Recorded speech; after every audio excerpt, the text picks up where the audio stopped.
What's up mga kaluyal? Welcome back to my channel!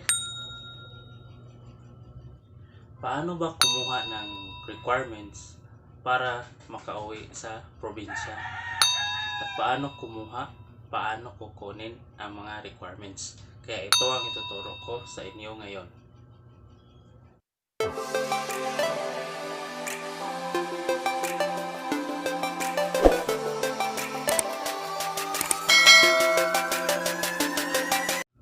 So guys, for today's video, ituturo ko sa inyo kung paano kumuha ng mga dokumento para makauwi ng probinsya. So, ito yung mga steps na susundin nyo para sa pagproseso. Steps number 1, pupunta ka sa barangay kung saan ka nakatira. Doon ka magparehistro at kukuha ka ng barangay certificate na para makauwi ka, at doon may naka-assign na mga DOH doon sa barangay para i-check or i-monitor ka kung may lagnat ka ba, may ubo ka ba, or may travel history ka ba. So doon yun kukunin unang-una. So ito yung nakuha ko doon sa barangay namin. Ito yung kalagay dito, Office of the Punong Barangay. Ito yung listahan na nakakomply ka ng 14-day quarantine. Ito yung certificate. Tapos ito din naman yung certification na galing sa DOH na minomonitor ka nila, kinukunan ka nila ng mga temperature, parang ganun. At ito rin yung certificate na hindi ka kabilang sa PUM or PUI sa barangay.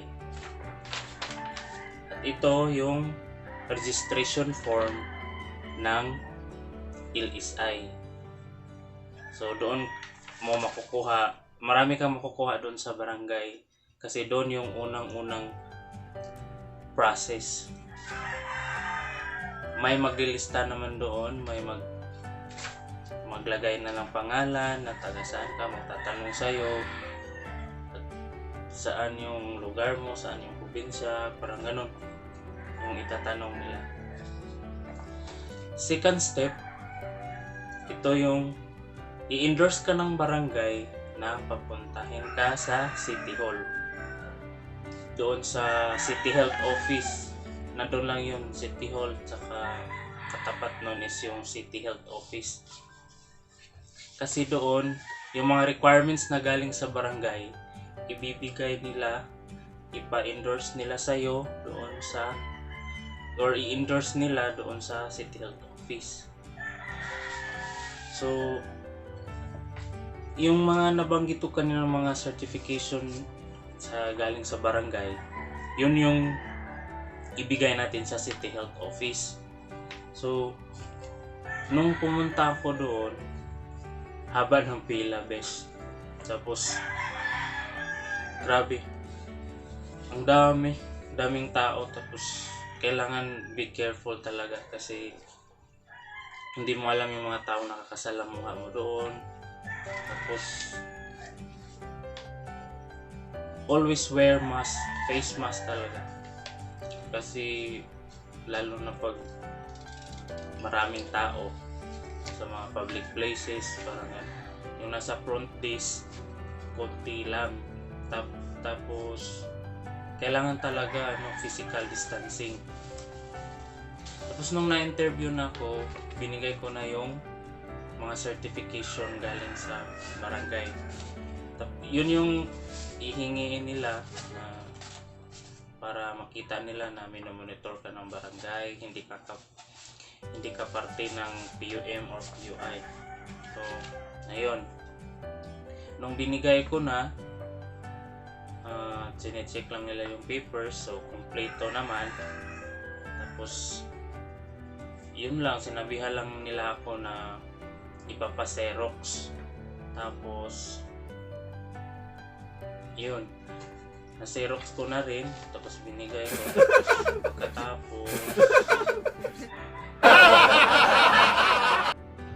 Pagkatapos nun, sinabihan na nila ako na balik ka for 2 days. For follow-up lang yung for 2 days. Tapos after 3 days, nakuha ko na rin yung resulta.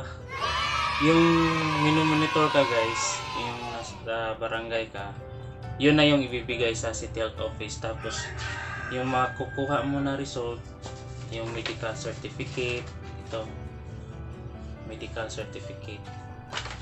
Nagsasabi nitong, this is to certify that as per records in the barangay, blah blah blah, has undergone the 14-day mandatory quarantine from May 27 to June 9, 2020 and was regularly monitored by the Barangay Health Emergency Response Team or VHERT during the period of his or her quarantine. So yun yung makukuha mo na medical certificate. Tapos makukuha mo rin yung availability to travel kasi pinapayagan ka na ng barangay na umuwi ng probinsya. Kaya binibigyan ka din nila ng availability to travel or availability of travel na galing mismo sa City Hall na may pirma ni Mayor, tapos yung Assistant Department Head. Ito yon, this is to certify that Mr. or Miss blah blah blah has been stranded in Barangay Basak, City of Lapu-Lapu. Yun. Tapos makikita mo sa screen, yun yung mga papiles na makukuha mo sa City Health Office. Yan. Steps number 3, yun yung mga papiles na nakuha mo na result galing sa City Health Office. Pag nakuha mo na yon, pumunta ka na naman doon sa police station kasi kukuha ka ng COVID shield or ito yung galing mismo sa task force. Sila yung magbibigay ng travel authority na kung saan ka galing, yung point of origin or place of origin, at kung saan yung destination mo. Tapos magtatanong sila kung ano yung date of travel mo at ano yung sasakyan mo. Tapos guys, kung may ticket ka na or may airplane ticket ka na, priority ka nila para bigyan ka ng COVID shield na galing mismo sa PNP. Ipa-priority ka nila. Tapos madali lang tong kunin basta nakuha mo na yung sa barangay at saka yung sa City Health Office. Yung dalawa na yun, pag meron ka na nun, direct ka na doon sa police station. Actually may magtuturo sa inyo doon sa City Hall kung saan mo kukunin yung resulta. Isa lang din yung galing sa police station. Ito nagsasaad na this travel authority is valid for one-time use and granted to the persons listed below to pass at the established quarantine control points or QCPS checkpoints, seaports and airports from point of origin to point of destination and vice versa at it may deem necessary. So yan, may perma na ng police station for station commander. Ito yung pangatlo. Ito yung last steps. Hindi ito siya mahirap actually. Kasi nandito lang to sa online. Pwede lang mo lang tong i-download tapos ipa-print. Ito yung affidavit of undertaking. Yan. Ina-handwritten ko lang siya kasi walang open na computer shop dito. Ito Sabi na this is of blah blah blah of legal age, resident of blah blah blah after having been sworn to hereby dispose and state that makikita mo yan sa screen.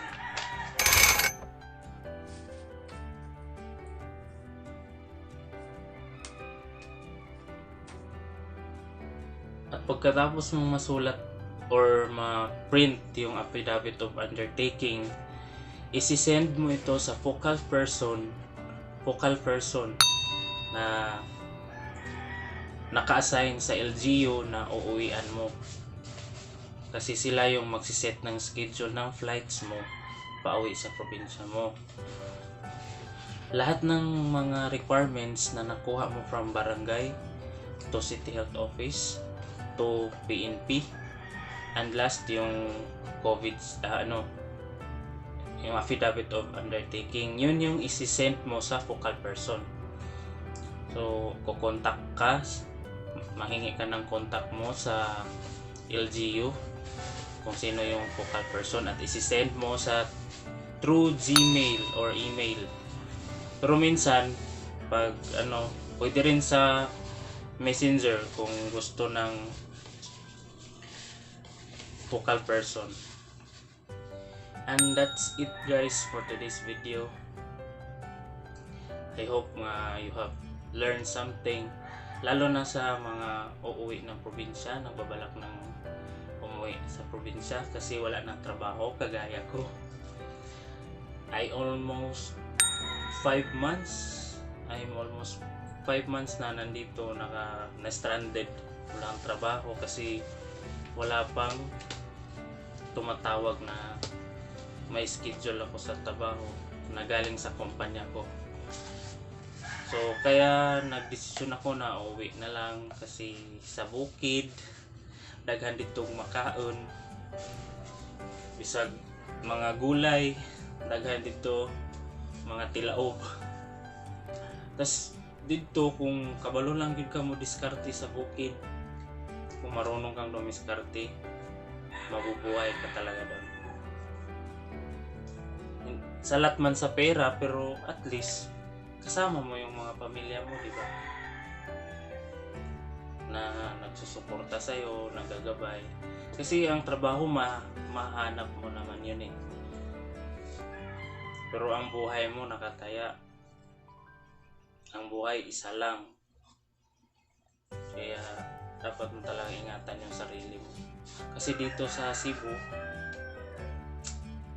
padagdag ng padagdag, halos kada araw 2 digits of numbers na madagdag na positive cases. So ayun, nagbabalak ko ng umuwi.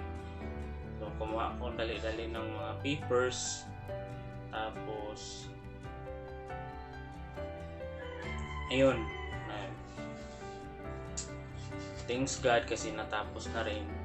At ito, waiting for na lang schedule sa pagbiyahe sa barko pauwing Bohol.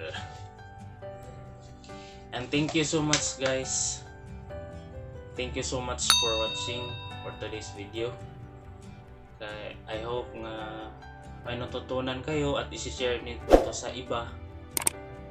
Kaya God bless at keep safe always.